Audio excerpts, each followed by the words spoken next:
যারা ভোক্তা পর্যায়ের জনগণের পর্যায়ে তারা চলে আসলো মাজলুমের কাতারে। তাদের পক্ষে কথা বলার আর কেউ নাই।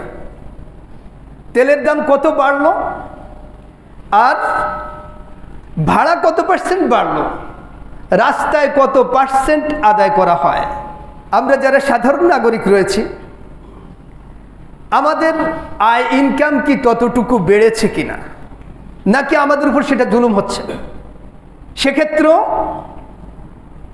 আমরা কেউ মাজলুম হচ্ছি আর কেউ জালেমের কাতারে সম্পৃক্ত হচ্ছে। তাহলে বোঝা যায়, আমরা যদি খেয়াল করি, আমি নিজে কাউকে ঠেকাইতে চাই, যাকে আমি ঠেকাইতে চাইলাম সে মাজলুম হলো, কিন্তু আমার জন্য আবার আরেকজন দাঁড়াই আছে, সেও আমাকে ঠেকাইতে চায়। যে আমাকে ঠেকাইতে চায় তার জন্য আবার আরেকজন দাঁড়ায় আছে, তিনি আবার তাকে ঠেকাইতে চান। এভাবে সার্কেল হয়ে গেছে। সবাই কিন্তু নিজের জায়গায় দাঁড়িয়ে ব্যক্তি, সমাজ, রাষ্ট্র পর্যন্ত ঠেকাইতে চায় আর ঠকাইতে চায়। এই ঠকানো যখন আমাদের স্বভাবে পরিণত হয়েছে, জাতিগতভাবে আমরা জালেমের কাতারে সম্পৃক্ত হয়ে গেছি। Akash TV online, the centre of healthy culture, সুস্থ সংস্কৃতির প্রাণকেন্দ্র। Akash TV online, the centre of healthy culture, সুস্থ সংস্কৃতির প্রাণকেন্দ্র। আলহামদুলিল্লাহ, আলহামদুলিল্লাহ রাব্বিল আলামিন, الذي جعلنا من المسلمين والذي هدانا إلى صراط مستقيم والذي أنزل علينا القرآن العظيم والذي كرمنا وشرفنا بأشرف الأنبياء والمرسلين، والصلاة والسلام على النبي الذي لا نبي بعده، الذي بعث إلى كافة الأمة رحمة، حيث أن الله سبحانه وتعالى يقول: وما أرسلناك إلا رحمة للعالمين. وعلى آله وأصحابه الطيبين الطاهرين ومن دعا بدعوته وجاهد في سبيله إلى يوم الدين. أما بعد، فقد قال الله سبحانه وتعالى في كلامه المجيد وفرقانه الحميد: أعوذ بالله من الشيطان الرجيم، بسم الله الرحمن الرحيم، الله لا يهدي القوم الظالمين. وفي حديث قال النبي صلى الله عليه وسلم: اتقوا الظلم فإن الظلم ظلمة يوم القيامة، أو كما قال عليه الصلاة والسلام. اللهم صل على محمد وعلى آل محمد كما صليت على إبراهيم وعلى آل إبراهيم إنك حميد مجيد. اللهم بارك على محمد وعلى آل محمد كما باركت على إبراهيم وعلى آل إبراهيم إنك حميد مجيد. সম্মানিত হাজিরিন, যে মহান রব্বুল আলামিন মেহেরবানি করে সুস্থতার সাথে তার ঘরে হাজির হওয়ার মতো সুযোগ দিয়েছেন, আমরা সেই মহান মনিবের দরবারে কালিমাত শুকর আদায় করছি। আলহামদুলিল্লাহ। শুরুতে আমি কোরআনুল কারীমের কিছু অংশ হাদিসে নববী থেকে উপস্থাপন করেছি। রব্বুল আলামিনের কাছে এই তৌফিক কামনা করছি, মহান মনিব যেন স্বল্প সময়ের মধ্যে এর আলোকে কিছু কথা বলার, শোনার এবং আমি সহ আমাদের প্রত্যেককে, আমাদের জীবনকে কোরআন সুন্নাহর রঙে রঙিন করার মতো সুযোগ দান করেন। আমিন। রব্বি ইশরাহ লি সাদরি ওয়া ইয়াসসির লি আমরি ওয়াহলুল উকদাতাম মিন লিসানি ইয়াফকাহু কওলি।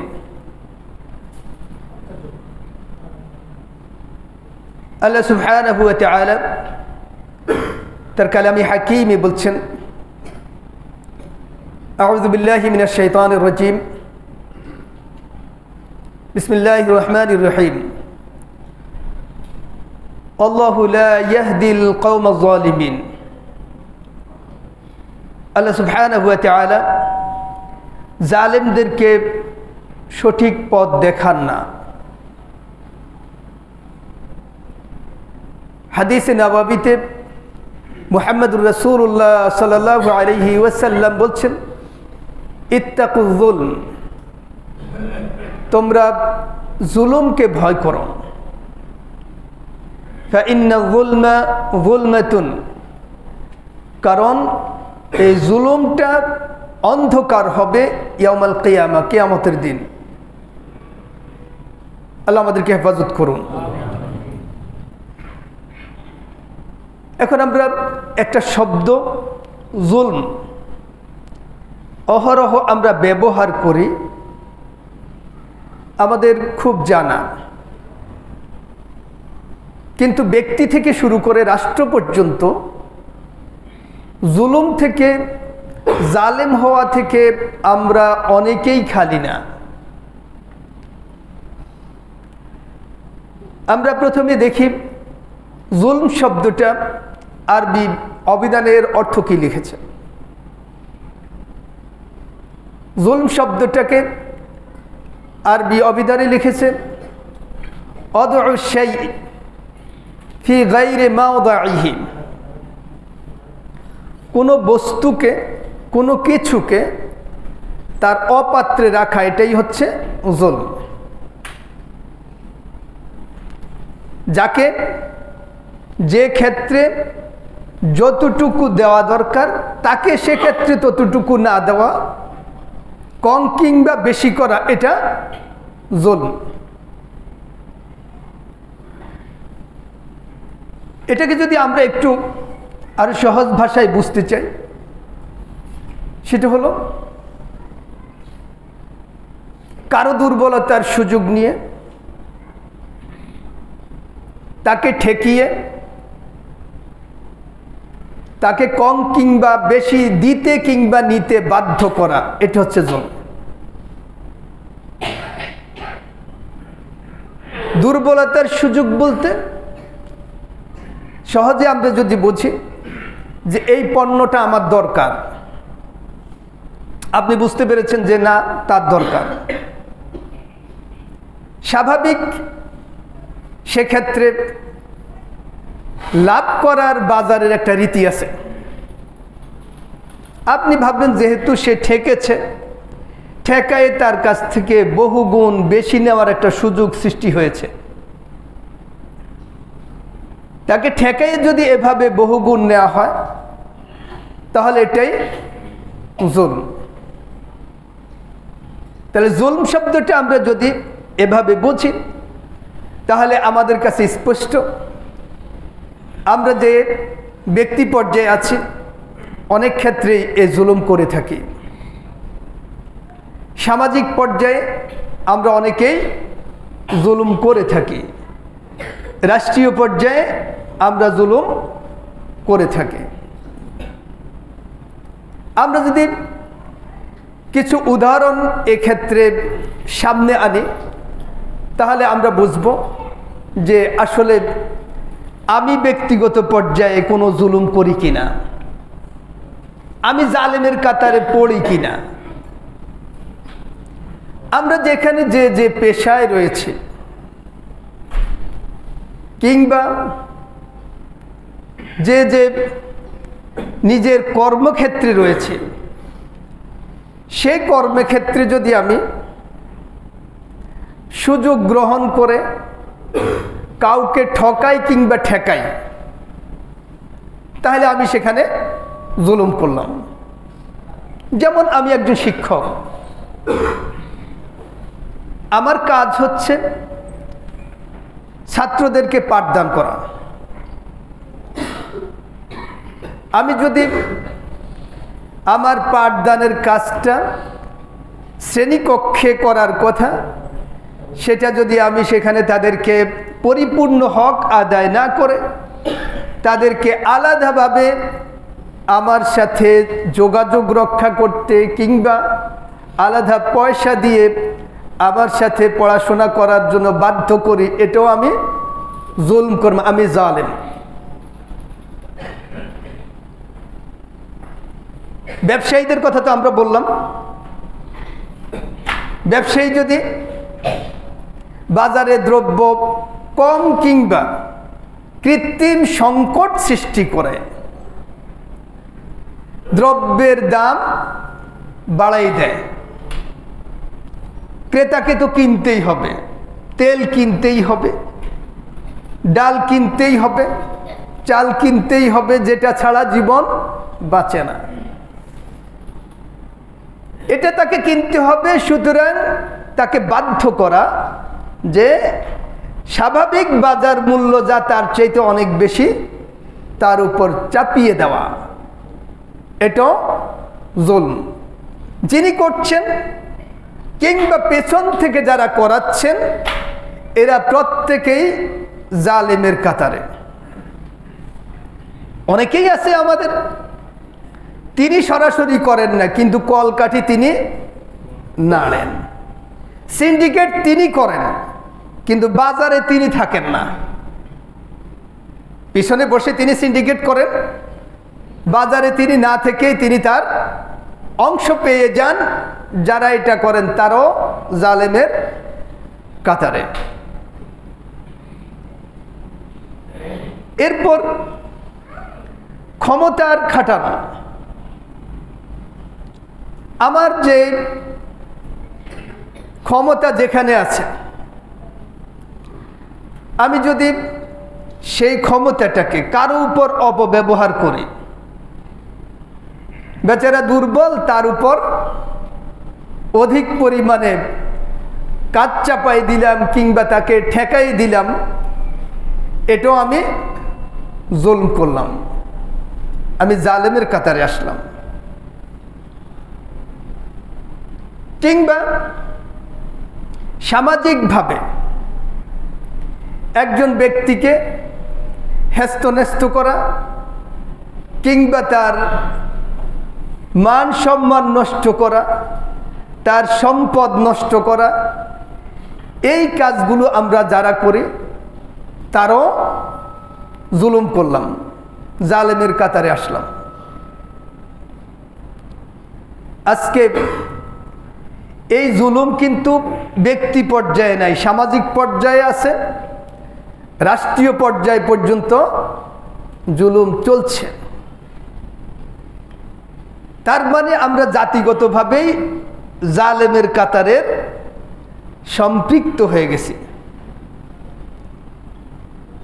তেলের মূল্য বৃদ্ধি পেয়েছে, সরকার তেলের মূল্য বৃদ্ধি করবে, যারা আন্দোলন করবে তাদের কাজ হলো মূল্য বৃদ্ধি করা যাবে না, কিন্তু তারা তাদের অবস্থান থেকে না, তাদের ভাড়া বৃদ্ধি করতে হবে। দুই পক্ষের দর কষাকষিতে তৃতীয় পক্ষ যারা তারা চলে আসলো মাজলুমের কাতারে। যারা ভোক্তা পর্যায়ের জনগণের পর্যায়ে তারা চলে আসলো মাজলুমের কাতারে, তাদের পক্ষে কথা বলার আর কেউ নাই। তেলের দাম কত বাড়লো আর ভাড়া কত পার্সেন্ট বাড়লো, রাস্তায় কত পার্সেন্ট আদায় করা হয়। আমরা যারা সাধারণ নাগরিক রয়েছি আমাদের আয় ইনকাম কি ততটুকু বেড়েছে কিনা, নাকি আমাদের উপর সেটা জুলুম হচ্ছে? সেক্ষেত্রেও আমরা কেউ মাজলুম হচ্ছি আর কেউ জালেমের কাতারে সম্পৃক্ত হচ্ছে।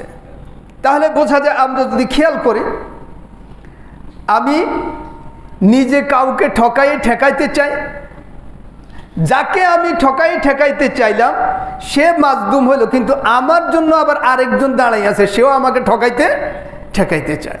যে আমাকে ঠেকাইতে চায় তার জন্য আবার আরেকজন দাঁড়ায় আছে, তিনি আবার তাকে ঠেকাইতে চান। এভাবে সার্কেল হয়ে গেছে, সবাই কিন্তু নিজের জায়গায় দাঁড়িয়ে ব্যক্তি, সমাজ, রাষ্ট্র পর্যন্ত ঠেকাইতে চায় আর ঠকাইতে চায়। এই ঠকানো যখন আমাদের স্বভাবে পরিণত হয়েছে, জাতিগতভাবে আমরা জালেমের কাতারে সম্পৃক্ত হয়ে গেছি। আল্লাহ হেফাজত করুন আমাদেরকে। আমরা প্রত্যেকে যদি নিজ নিজ অবস্থান থেকে একটু চিন্তা করি, আমি কি আসলে নিজের অবস্থান থেকে ঠকানো আর ঠেকানো এই দুই শব্দ থেকে নিজেকে কি বাঁচাই রাখতে পেরেছি কিনা? যদি না পেরে থাকি, আমিও একজন জালেম। রব্বুল আলামিন সে কথাই বলছেন, জাতি যখন জালেমের কাতারে চলে আসবে জাতিগতভাবে, ইন্নাল্লাহা লা ইয়াহদি আল কওমাজ জালিমিন, আল্লাহ বলছে রব্বুল আলামিন জালেম সম্প্রদায়কে হেদায়াত দান করেন না। তার মানে আমরা চাই সফল হতে, আল্লাহ বলতেছে সবগুলি যেহেতু জালেম, সফলতার চেহারা দেখবা না। আমরা চাই সম্প্রীতির পথে, সমৃদ্ধির পথে এগিয়ে যেতে, আল্লাহ বলতেছে না, সেটা তোমরা পাবা না, কারণ তোমরা জাতিগতভাবে জালেম। তোমাদের দেমাগের মধ্যে জুলুম করার টেন্ডেন্সি ভালো করে ঢুকেছে। এই টেন্ডেন্সি থেকে তোমরা অনেকেই খালি না। সুতরাং তোমরা যেদিকে যেতে চাও, আল্লাহ তোমাদেরকে সেই সফলতার মুখ দেখাবে না। কারণ আল্লাহ রাব্বুল আলামিনের সুন্নাহ হচ্ছে তিনি লা ইয়াহদিল কওমাজ জালিমিন, জালেম গোষ্ঠীকে হেদায়াত দান করেন না, তাদের সফল করেন না, তাদেরকে সঠিক পথ দেখান না, তাদের গন্তব্যে পৌঁছার সুযোগ দেন না। আল্লাহ আমাদেরকে হেফাজত করুন।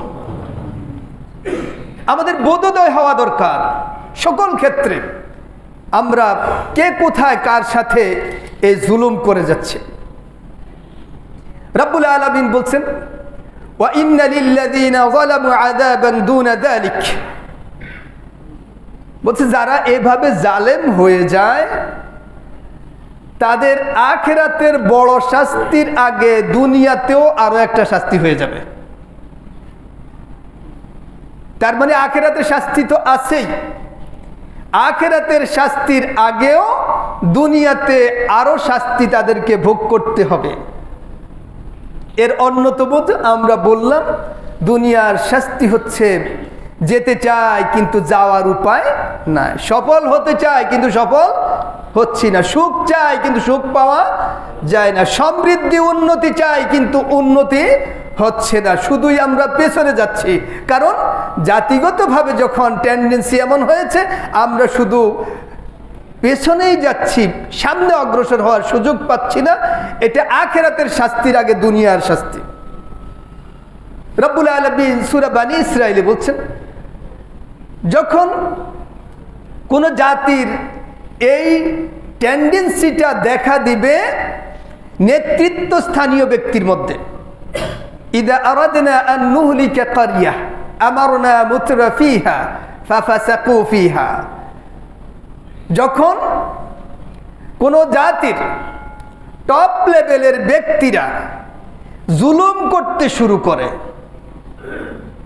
জাতির নেতৃত্ব স্থানীয় ব্যক্তিরা জুলুম করতে থাকে, আল্লাহ বলছে ফাহাক্কা আলাইহাল কাউল, তখন আমার সিদ্ধান্ত বাস্তবায়ন অবধারিত হয়ে যায়, ফাদাম্মারনাহু তাদমীরা, আমি তাদেরকে ধ্বংস করেই ছাড়ি। আল্লাহ আমাদেরকে হেফাজত করো। আমরা চারদিকে যদি তাকাই, আমরা দেখতে পাই আপ টু বটম, একেবারে নিচু থেকে উপর পর্যন্ত ঠকানো আর ঠেকানোর এই চিন্তা মুক্ত আমরা অনেকেই কম। আমাদের দেমাগে এমন অবস্থার সৃষ্টি হয়েছে যে আমরা জিততে চাই শুধু অন্যকে মেরে। আমি জিততে চাই যাতে তো আপত্তি নাই, কিন্তু আরেকজনকে মেরে আমাকে জিততে হবে, এই চিন্তা চেতনা পরিহার আমাদের করা দরকার। আমি এগিয়ে যাব প্রতিযোগিতায়, কিন্তু আরেকজনকে ফেলে দিয়ে আমাকে এগিয়ে যেতে হবে, আরেকজনকে ঠকাইয়ে আমাকে এগিয়ে যেতে হবে, আরেকজনকে ঠেকাইয়ে এগিয়ে যেতে হবে। এই চিন্তা চেতনা থেকে ফিরে আসতে হবে। এই অবস্থায় উত্তরণের উপায় কি? প্রথম উপায় হচ্ছে আমাদের এই দিমাগটাকে পরিশুদ্ধ করার জন্য আমাদেরকে নৈতিক শিক্ষার কাছে ফিরে আসতে হবে। যেই শিক্ষা শিশুকাল থেকে প্রতিটি শিশুর দিমাগে ঢুকবে, আমি কাউকে ঠকাবো না, আমি কাউকে ঠেকাবো না,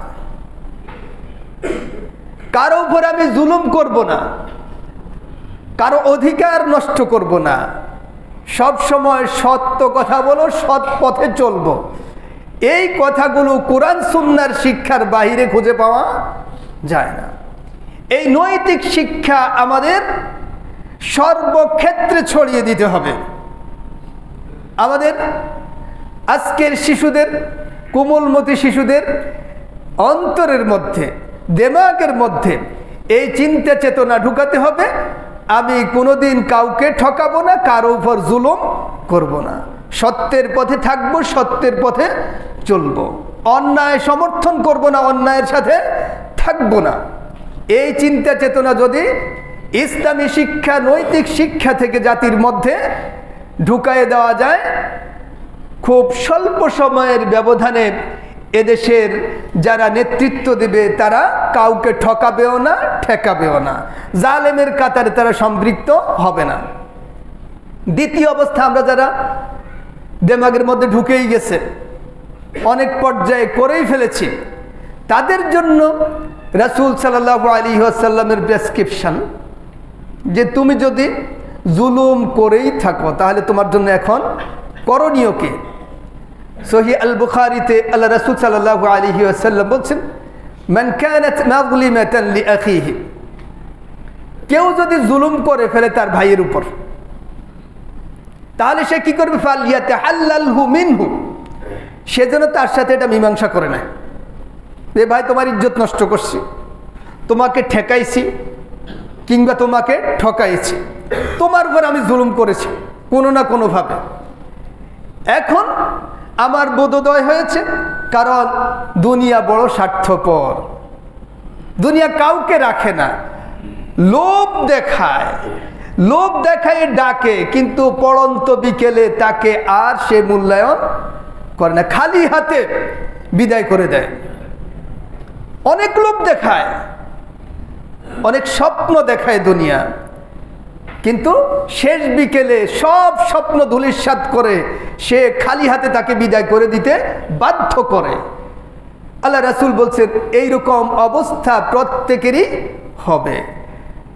সুতরাং সে মৃত্যু আসার আগেই যেন যাদের উপর জুলুম করেছে তাদের সাথে মিটমাট করে নেয়। কারো সম্পদ ভোগ করেছে, তার সম্পদ যেন ফিরিয়ে দেয়। কারো ইজ্জত নষ্ট করেছে, তার কাছে যেন অন্তত ক্ষমা চেয়ে নেয়। কারো উপর কোনো না কোনোভাবে জুলুম করেছে, তার সাথে মীমাংসা যেন করে নেয়। কারণ এই দুনিয়ার ব্যারিয়ার যখন সে পার হয়ে যাবে, তখন এই সুযোগও সে হারিয়ে ফেলবে। আল্লাহ রাসূল বলছে, ইয়াউমা লা ইয়াকুনু দিনারু ওয়ালা দিরহাম, সেদিন দিনারও চলবে না, দিরহামও চলবে না। তাহলে দুনিয়া থাকতে দিনারও চলে, দিরহামও চলে। তুমি এখন দিনার দিরহাম দিয়ে তার সাথে মিটমাট করে নিতে পারো, কিন্তু এই মৃত্যু জবনিকার ওপারে চলে যাওয়ার পর তোমার দিনারও কাজে লাগবে না, দিরহামও কাজে লাগবে না। এক ভয়াবহ পরিস্থিতিতে জালেমদের উপনীত হতে হবে। আল্লাহ রাসূল বলছে সেই দিনের অবস্থা কি হবে? ইন কানা লাহু আমালুন সালিহ, জালেম ব্যক্তি দুনিয়াতে মিটমাট করে নিতে পারে নাই, আল্লাহ খুঁজবেন, দেখি মাজলুমরা তো সব কাতারে কাতারে হাজির। তুমি বড় জালেম ছিলা, তুমি মাস্টার ছিলা, ছাত্রের উপর জুলুম করেছো, তোমার ক্ষমতা ছিল, তুমি ক্ষমতা অপব্যবহার করেছো, তুমি ব্যবসায়ী ছিলা, তুমি মানুষের উপর ঠকায়ে ঠেকায়ে জুলুম করেছো, তুমি ক্ষমতায় ছিলা, তুমি জনগণের উপর জুলুম করেছো। এই সব মাজলুম আজকে হাজির হয়ে গেছে। আল্লাহ রাসূল সাল্লাল্লাহু আলাইহি ওয়াসাল্লাম বলেন, উখিযা মিনহু বিকাদরি মাজলামাতিহি, জুলুমের পরিমাণ তার সওয়াবটা আল্লাহ রাব্বুল আলামিন নিয়ে মাজলুমদের মধ্যে বন্টন করে দেবেন। নিজে জীবনে অনেক আমল করেছে, কিন্তু জুলুমের পরিমাণ এমন, ক্ষমতার অপব্যবহার করে মানুষকে এত বেশি জুলুম করেছে, তার সব নেক আমল এখন মাজলুমদের মধ্যে বন্টন করে দেওয়া হলো। আল্লাহ রাসূল বলছেন, দেখা গেল যে নেক আমল দিয়ে আর মাজলুমের পাওনা শোধ হচ্ছে না। এই অবস্থায় রাব্বুল আলামিন বলছেন, ওয়া ইল্লাম ইয়াকুন লাহু হাসানাত, আল্লাহ রাসূল বলছেন তার এখন আর হাসানাত খুঁজে পাওয়া যায় না। যা নেক আমল ছিল সব মাজলুমদেরকে দিয়ে দেওয়া হয়েছে, এখন আর হাসানাত নাই। এখন কি হবে? উখিযা মিন সাইয়্যাতি সাহিবিহি, মাজলুমদেরকে বলবে যে কার কার কি গুনাহ আছে দাও। ফাহুমিলা আলাইহি, জালেমের উপর সব চাপিয়ে দেওয়া হবে। নাউযুবিল্লাহি মিন যালিক।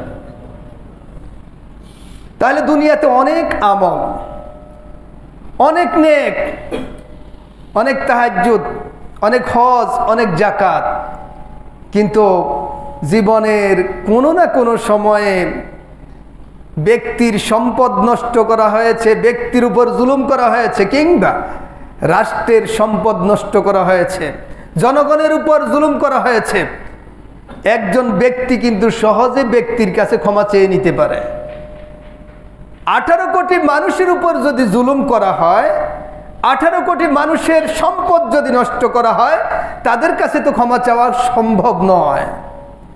এত মানুষ যদি তাদের অধিকার নিয়ে আসে, আর আমার নেক আমল দিয়ে যদি তাদের পাওনা পরিশোধ করা সম্ভব না হয়, তাহলে সকল পাওনাদারের পাপের বোঝাগুলো আমার উপর চাপিয়ে দেওয়া হবে। নাউযুবিল্লাহি মিন যালিক। এজন্য আমরা আমল যতটুকুই করতে পারি, আমাদেরকে ভাবতে হবে আমি কোনো না কোনো ক্ষেত্রে জালেমের ভূমিকায় অবতীর্ণ হয়ে পড়েছি কিনা। কারণ আমি যদি জালেমের ভূমিকায় অবতীর্ণ হয়ে পড়ি, তাহলে রাব্বুল আলামিন আমাকে সঠিক পথ দেখাবেন না। আর মাজলুমের দোয়া, আল্লাহ রাসূল বলছেন, মাজলুমের দোয়া আর আল্লাহ রাব্বুল আলামিনের মধ্যে কোনো কি থাকে না, পর্দা থাকে না, কবুল হয়ে যায় এবং আযাব নেমে আসে। আখিরাতের শাস্তির আগেই দুনিয়ার শাস্তি পেতে হয়। আর আখিরাতে নিজের এত কষ্টের অর্জিত নেক আমলগুলো মাজলুমকে দিয়ে দেওয়া হবে, এমনকি মাজলুমের বদ আমলগুলো, গুনাহগুলোকে আমার উপর চাপিয়ে দেবে। এই অন্যায় থেকে আমার আপনার প্রত্যেকের বেঁচে থাকার চেষ্টা করা দরকার। আজকে ক্ষমতা রয়েছে, আজকে অর্থ রয়েছে, সম্পদ রয়েছে, প্রভাব রয়েছে, প্রতিপত্তি রয়েছে, পদ পদবী সব আছে। একটা সময়ের ব্যবধানে এই সব কিছু ছেড়ে আমাকে চলে যেতে হবে। রেখে যাব কার জন্য? যাদের জন্য রেখে যাব তারা কয়েকদিনের ব্যবধানে আমাকে ভুলে যাবে, আপনাকে ভুলে যাবে। আমার আপনার খোঁজ খবরও কয়েকদিন পর তারা নেবে কিনা সেটাও সন্দেহের বিষয়। অনেকেই তো চলে গেছে আমাদের, কয়দিন তাদের কথা মনে করি, কয়দিন তাদের জন্য দোয়া করি। বাবার কথা হয়তো বা কিছুদিন মনে ছিল, দাদার কথা মনেও নেই, তার বাবার কথা তো মোটেও খবর নেই। এভাবে আমরা সবাই কিন্তু ভুলে যাই।